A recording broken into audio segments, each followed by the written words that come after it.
നമുക്കിന്ന് ഒരു ബീഫ് കറി തയ്യാറാക്കാം. ബീഫ് കറി തയ്യാറാക്കുന്നത് മുളക് പൊടി ഇടാതെ കാന്താരി മുളക് വെച്ചിട്ടാണ് നമ്മൾ ഉണ്ടാക്കുന്നത്. എരിവിന് കാന്താരി മുളക്, കുരുമുളക് പൊടി ഇത് മാത്രമേ ഉള്ളൂ. അതിന് വേണ്ട സാധനങ്ങൾ: ബീഫ് ഏകദേശം ഒരു 250 ഗ്രാമോളം ഉപ്പും വിനാഗിരിയും ഇട്ട് കഴുകി ക്ലീനാക്കി വെച്ചിരിക്കുന്നതാണ്.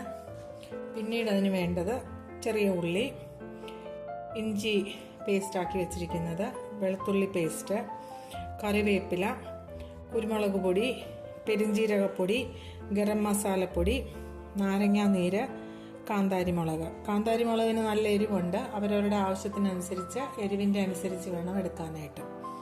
പിന്നീട് വേണ്ടത് മഞ്ഞൾപ്പൊടി, മല്ലിപ്പൊടി, വെളിച്ചെണ്ണ, ഉപ്പ്. ഇത്രയുമാണ് വേണ്ടത്. ഒരു പാത്രം അടുപ്പത്ത് വെച്ചിട്ടുണ്ട്. നമുക്ക് വെളിച്ചെണ്ണ ഒഴിച്ചു കൊടുത്ത് ഇഞ്ചി, വെളുത്തുള്ളി, ചെറിയ ഉള്ളി, കറിവേപ്പില ഒക്കെ ഒന്ന് വഴറ്റിയെടുക്കാം. നമ്മുടെ എണ്ണ ചൂടായി. നമുക്കിനി ഇതിലേക്ക് ഇഞ്ചിയും വെളുത്തുള്ളിയും ചേർത്ത് കൊടുക്കാം. ഇഞ്ചിയും വെളുത്തുള്ളിയും നേരത്തെ ചതച്ച് സ്വല്പം മഞ്ഞൾപ്പൊടി ചേർത്ത് നന്നായിട്ട് മിക്സിയിൽ അരച്ച് വെളിച്ചെണ്ണയും ചേർത്ത് തയ്യാറാക്കി വെച്ചിരിക്കുന്നതാണ്. അതാണ് ഈ മഞ്ഞ കളർ. ഈ ഇഞ്ചിയും വെളുത്തുള്ളി ഒന്ന് മൂത്ത് വന്നു കഴിഞ്ഞിട്ട് നമുക്ക് കറിവേപ്പിലയും ചെറിയ ഉള്ളിയും കൂടി ഇട്ടൊന്ന് മൂപ്പിക്കാം. ഇതിൻ്റെ പച്ചമണം ഒന്ന് മാറി വരട്ടെ. ഇഞ്ചിയുടെയും വെളുത്തുള്ളിയുടെയും പച്ചമണം ഒക്കെ ഒന്ന് മാറി, കളറൊക്കെ മാറി. ഇനി നമുക്ക് ചെറിയ ഉള്ളി ചേർത്ത് കൊടുക്കാം. കുറച്ച് ചെറിയ ഉള്ളി ബാക്കി വെക്കാം. ഇത്രയും ചെറിയ ഉള്ളി ബാക്കി വെക്കാം. ലാസ്റ്റിൽ നമുക്കൊന്ന് കടുക് വറുക്കുന്നതിനായിട്ട്. ഇനിയും 2 തണ്ട് കറിവേപ്പില നമുക്ക് ചേർത്ത് കൊടുക്കാം. കറിവേപ്പില ഒന്ന് പൊട്ടിച്ചിട്ട് കൊടുക്കാം. അപ്പോൾ കറിവേപ്പിലയുടെ എല്ലാ ഫ്ലേവറും കറിയിലോട്ട് ഇറങ്ങും. ഇതൊന്ന് ഉള്ളി നമുക്ക് പൊട്ടിച്ചെടുക്കാം. മൂത്ത് വരുന്നത് വരെ നമുക്കൊന്ന് വെയിറ്റ് ചെയ്യാം. നമ്മുടെ ഉള്ളിയൊക്കെ ഒന്ന് വാടി വന്നിട്ടുണ്ട്. ഇനി ഇതിലേക്ക് നമുക്ക് മഞ്ഞൾപ്പൊടി ചേർത്ത് കൊടുക്കാം. കുറച്ച് മഞ്ഞൾപ്പൊടി. ഇനി മല്ലിപ്പൊടി ചേർത്ത് കൊടുക്കാം. മല്ലിപ്പൊടി ഈ സ്പൂണിന് 1 സ്പൂണോളം മല്ലിപ്പൊടി നമുക്ക് ചേർത്ത് കൊടുക്കാം. ഇനി ഇതിന്റെ പച്ചമണം മാറുന്നത് വരെ നമുക്ക് നന്നായിട്ടൊന്ന് വഴറ്റിയെടുക്കാം.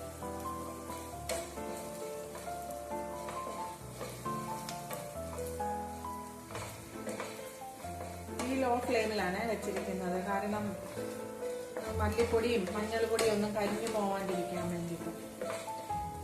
ഇനി ഇതിന്റെ പച്ചമണം ഒക്കെ ഒന്ന് മാറി. ഇനി ഇതിലേക്ക് നമുക്ക് ബീഫ് ചേർത്ത് കൊടുക്കാം.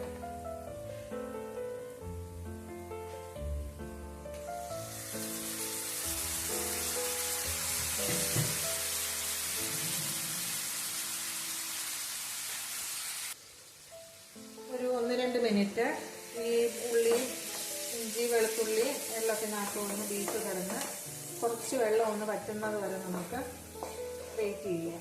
അത് കഴിഞ്ഞിട്ട് നല്ല തിളച്ച വെള്ളം ഒഴിച്ച് ബീഫ് വേവുന്നതിനായിട്ട് നമുക്ക് വെക്കാം. ബീഫിന് വേവ് സമയം കൂടുതൽ ആയതുകൊണ്ട് നമുക്ക് കുക്കറിലോട്ട് വെച്ചങ്ങ് വേവിച്ചെടുക്കാം. ഈ ഫുൾ ഫ്ലെയിമിലോട്ട് വെച്ച് ഇതിലെ വെള്ളമൊക്കെ ഒന്ന് ചെറുതായിട്ട് വലിഞ്ഞു വരുന്നതിന് നമുക്ക് വെയിറ്റ് ചെയ്യാം.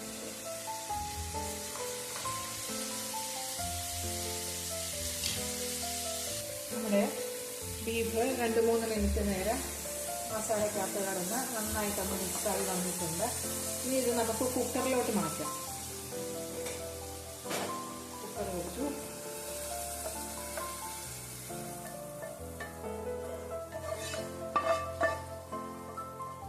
ഇനി നമുക്ക് ബീഫ് വേവുന്നതിന് ആവശ്യമായിട്ടുള്ള തിളച്ച വെള്ളം ചേർത്ത് കൊടുക്കാം. ഈ പാനിലോട്ട് നമുക്ക് ആദ്യം കുറച്ച് വെള്ളം ഒഴിച്ച് ഒന്ന് കഴുകി കുക്കറിലോട്ട് ഒഴിക്കാം. കാരണം ഈ ബീഫിൻ്റെ ഒക്കെ അംശം ഉണ്ടെങ്കിൽ അതെല്ലാം കറിയിലോട്ട് തന്നെ നിന്ന് ചേർക്കാം.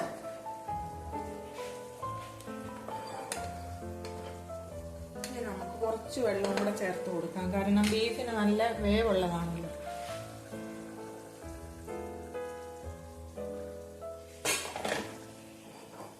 ഇത്രയും വെള്ളം ചേർത്തിട്ടുണ്ട്. ഇനി ഇത് വെന്ത് വരുന്നതിനായിട്ട് നമുക്ക് വെയിറ്റ് ചെയ്യാം. നമ്മുടെ ഇറച്ചിക്കറിക്ക് 3 വിസിൽ വന്നു. ഇപ്പോഴാണ് ഞാൻ ഓർത്തത് നമ്മൾ ഉപ്പ് ചേർത്തിട്ടില്ലായിരുന്നെന്ന്. ഗ്യാസ് നമുക്കങ്ങ് ഓഫ് ചെയ്യുക. ഈ വിസിലൊക്കെ ഒന്ന് തണുത്ത് ആവിയൊക്കെ പോയി വരുന്നത് വരെ വെയിറ്റ് ചെയ്യുക. ഉപ്പ് ചേർത്തിട്ട് ബാക്കി വേവിക്കാം. നേരത്തെ നമ്മൾ ഉപ്പ് ചേർത്തില്ലെങ്കിൽ ഇറച്ചിയിൽ ഉപ്പ് കറക്റ്റായിട്ട് കിട്ടത്തില്ല. അതുകൊണ്ട് ഇടയ്ക്ക് വെച്ചിട്ട് ഗ്യാസ് ഒന്ന് ഓഫ് ചെയ്ത് ഉപ്പ് ചേർത്തിട്ട് നമുക്ക് വീണ്ടും കറി തയ്യാറാക്കാം. നമ്മുടെ കുക്കറിൻ്റെ വിസിലൊക്കെ പോയി. ഇനി നമുക്കൊന്ന് തുറന്ന് ആവശ്യത്തിന് ഉപ്പ് ചേർത്ത് വെക്കാം. ഉപ്പ് ചേർക്കാൻ മറന്നതുകൊണ്ടാണ് നമ്മൾ ഇടയ്ക്ക് വെച്ചിട്ട് ഇങ്ങനെ ഒരു ബ്രേക്ക് ആക്കിയിട്ട് ഉപ്പ് ചേർക്കുന്നത്. ഉപ്പ് ചേർക്കാൻ മറക്കാതെ എല്ലാവരും ചേർക്കാനായിട്ട് ഓർക്കണം. ഇത്രയും ഉപ്പ് അങ്ങോട്ട് ചേർത്ത് കൊടുക്കാം. ഞാൻ കല്ലുപ്പാണ് ചേർക്കുന്നത്. എന്നിട്ടൊന്ന് ഇളക്കി കൊടുക്കാം.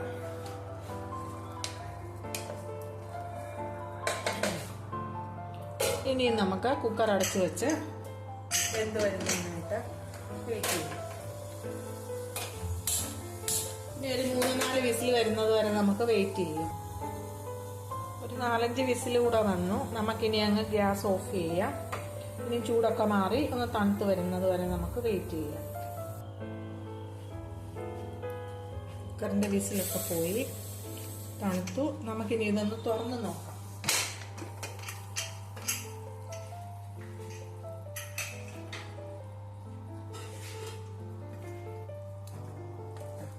നമ്മുടെ ബീഫൊക്കെ ചാറൊക്കെ കുറുകി വെന്തോന്ന് നോക്കാനായിട്ട് ഞാൻ ഒരു പിച്ചാത്തി വെച്ചിട്ടൊന്ന് കുത്തി നോക്കാം.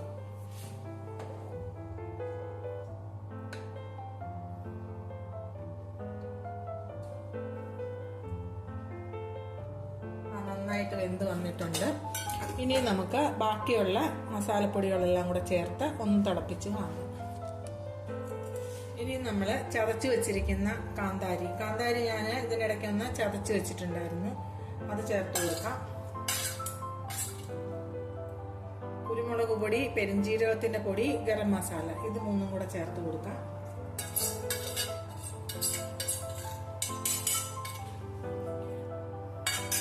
പിന്നീട് നാരങ്ങാനീര് സ്വല്പം, അവരവരുടെ പുളിയുടെ ആവശ്യം അനുസരിച്ച് വേണം ചേർക്കാനായിട്ട്.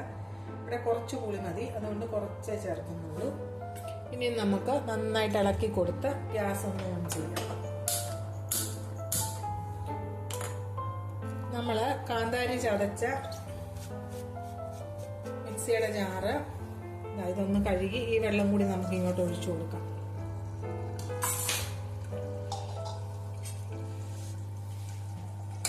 നമുക്കിതൊന്ന് ഇളക്കി എല്ലാം ഒന്ന് മിക്സ് ആവുന്നതിനായിട്ട് നമുക്ക് വെയിറ്റ് ചെയ്യാം.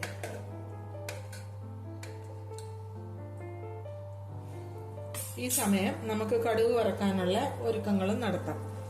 ഇതിനെയും ഈ കുക്കർ എടുത്ത് നമുക്ക് വേറൊരു ഗ്യാസിന്റെ പുറത്ത് വെച്ചിട്ട് ഇവിടെ നമുക്ക് കടുക് വറക്കാനുള്ള ഒരുക്കണം. നമ്മുടെ പാത്രം ചൂടായി, അതിലേക്ക് നമുക്ക് വെളിച്ചെണ്ണ ഒഴിച്ചു കൊടുക്കാം.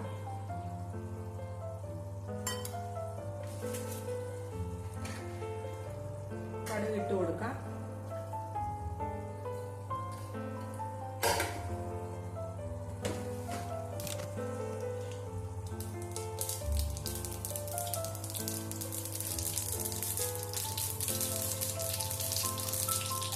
നമുക്കൊരു ചെറിയ കഷ്ണം മുളക് ഇട്ട് കൊടുക്കാം. കാരണം കാന്താരി മുളകാണ് ചേർത്തിരിക്കുന്നത്. ഉള്ളി മൂപ്പിച്ചെടുക്കാം. ഉള്ളി മൂത്ത് വരുന്നത് വരെ നമുക്കൊന്ന് വെയിറ്റ് ചെയ്യാം. നമ്മുടെ ഉള്ളിയൊക്കെ നന്നായിട്ട് മൂത്ത് വന്നു. ഇനി നമുക്കിത് കറിയിലോട്ട് ഇട്ട് കൊടുക്കാം. അതിന് മുന്നേ ഒരു തണ്ട് കറിവേപ്പിലയും കൂടെ നമുക്ക് ചേർത്ത് കൊടുക്കാം.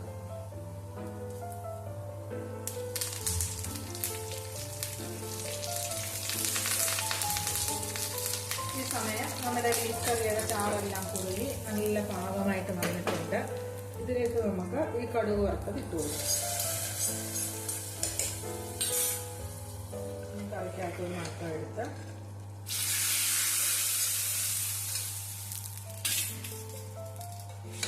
ഗ്യാസ് അങ്ങ് ഓഫ് ചെയ്യുക. നമ്മുടെ വളരെ സ്വാദിഷ്ടമായ കാന്താരി ബീഫ് തയ്യാറായി. ഇനി ഇത് നമുക്ക് വേറൊരു പാത്രത്തിലോട്ട് മാറ്റാം. വളരെ സ്വാദിഷ്ടമായ കാന്താരി ബീഫ് തയ്യാറായി.